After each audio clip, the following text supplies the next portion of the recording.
পরক্রিয়া।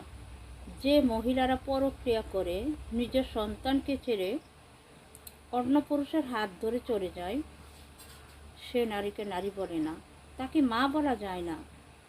যে নিজের সন্তানকে 10 মাস 10 দিন গর্ভে ধারণ করে তাকে ছেড়ে চলে যেতে পারে, সে কিসের মা? সে কিসের নারী? সে কোনোদিন নারী হতে পারে না।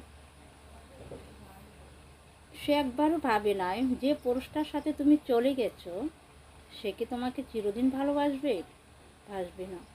যতদিন তোমার যৌবনটা থাকবে ততদিন সে তোমাকে লুটে পুটে খাবে।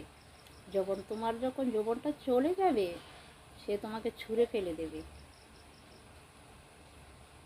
কত মহিলা কত কষ্ট করে সংসার করে, তাদের স্বামী কত কষ্ট দেয়, তারপরও সংসার করে। কেন করে জানো? কারণ সে প্রকৃতির নারী, সে মা।